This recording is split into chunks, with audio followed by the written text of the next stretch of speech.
So that was a little GIF effect that I made with some photos that I took of my KAWS figurine. And today I wanted to do something a little different and show you guys a tutorial on how to make that. And it really doesn't matter which camera you use. I shot it with the X100V, but you can even use an iPhone. It's more about how you get the angles, and you can see the video that I took right here.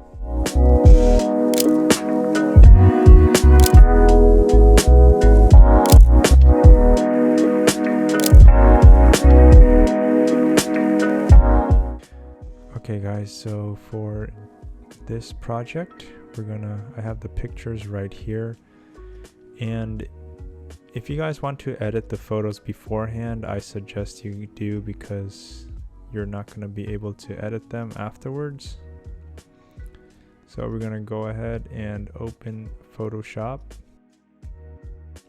And by the way, there's many ways to do this.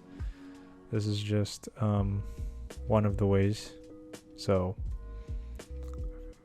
I know that there's many ways. We're going to drag all the photos into Photoshop here. Close that first one. And then we're going to have to organize these. Well, they already organized. So 1, 750, 751, 752, 753, and so on. So I have 4 photos here, all in order. And then, so what we're gonna do is this is the first photo here. So we're gonna drag each of these onto the first photo. So you're gonna drag to the first one. There we go. So it added it right there. So we can close that one. No, okay. And then this other one, we're gonna drag it to the first one. There it is. Then the last one, you want to drag right here. Okay, so since we have, let me close that out. And then we want to find so we have all these layers here. So we want to find a focal point, basically, because so this right here is an example where it's kind of easy because these X's. So what I mean by is that this is obviously the background, and the first layer, I'm gonna turn the opacity down to about 50% or so, and then you can see that it needs to match up. So find the focal point in your photo. It's usually the face of a photo. And then, let me see, I can't really see what I'm doing here. Okay, I like to use my keys because it's more precise. Okay, that seems to be pretty good. And then you want to bring the opacity back up. And then just keep doing it for each of these. So bring back this layer. Bring the opacity back down so I can see where I need to align it. Again, I'm kind of aiming for these X's here. All right, don't forget to always bring the opacity back up. 50%.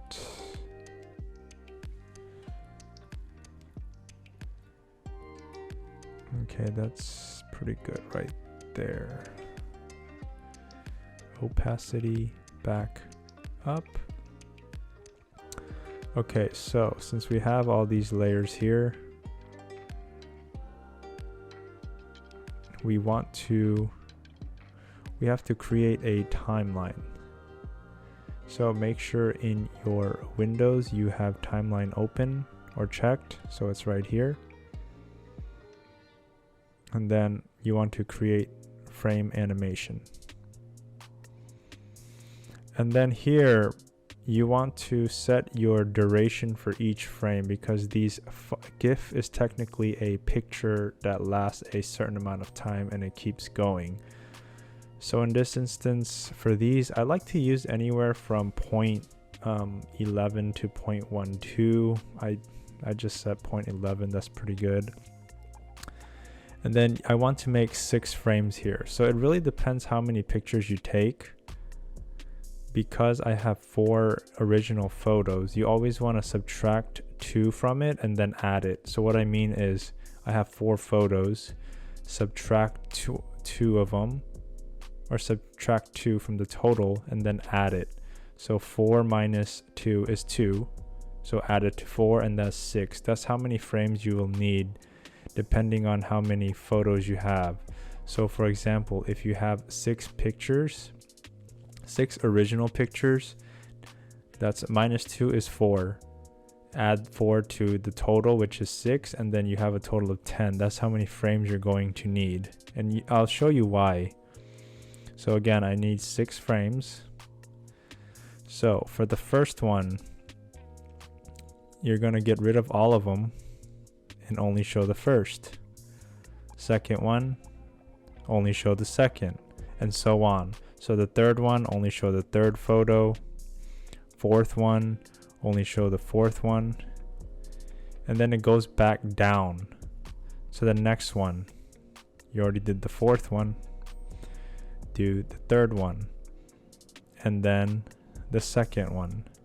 And then you don't need to do another first one because this goes in a loop. So it's already down to 2, 1, 2, 3, 4, 3, 2, and back to 1.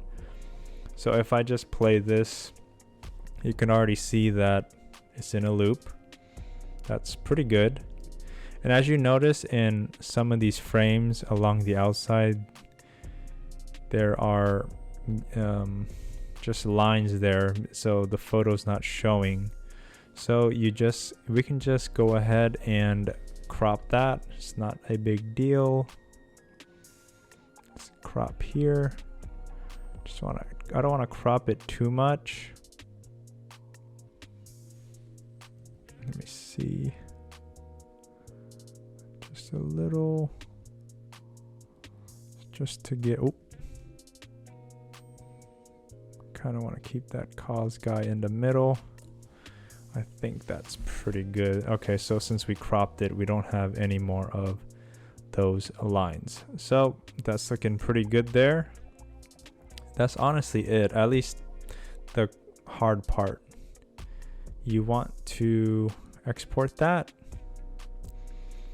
and you want to save for web here. And the most important part of this is that make sure it is a GIF file right here. And then you want to save it.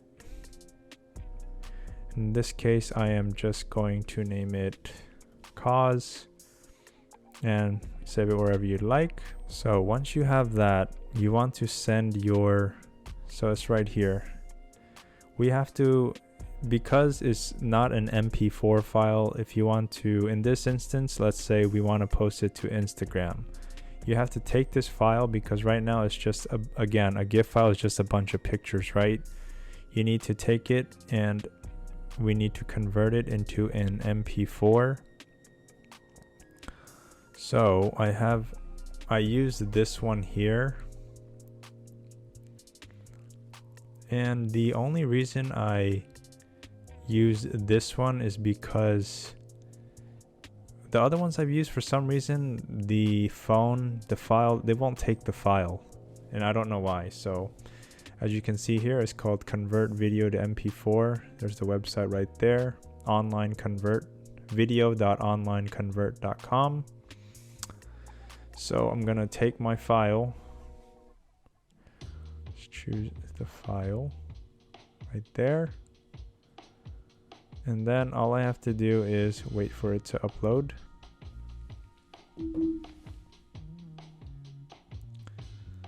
So it is currently processing.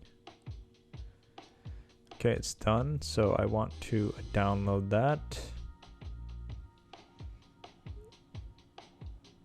Sure. Okay, download that. Cause. Save. Oh, I have 2 of them. Okay. So I'm using this app right here. It's called Video Joiner.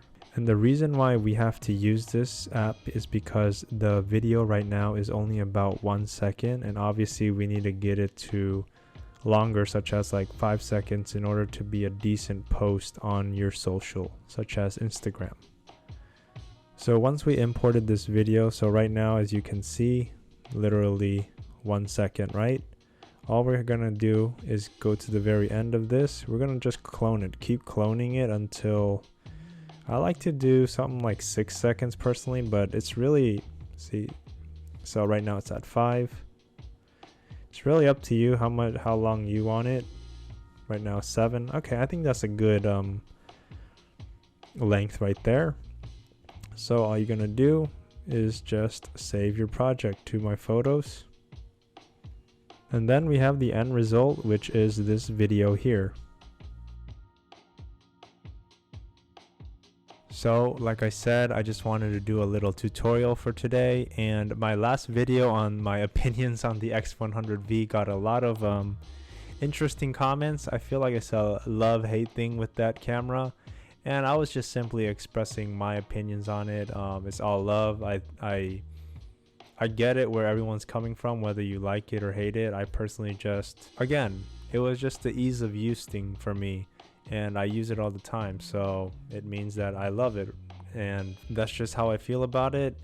But I appreciate everyone's comment, and I hope you guys enjoyed this little video that I did today, and feel free to leave any comments that I maybe missed on this tutorial, whether you have questions about Photoshop or any steps along the way. I'll be more than happy to answer them for you. And again, please subscribe to the channel. I'm always bringing more content for you guys, and please follow my Instagram and go check out my website. And I finally have a print for sale.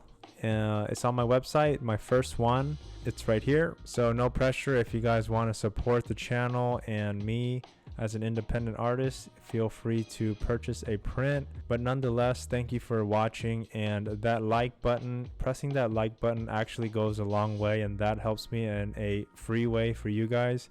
It actually gets my videos out there for more people to see. So if you guys can just hit that thumbs up, it'd be awesome. And again, I appreciate each and every one of you, and I'll see you guys in the next one. Peace.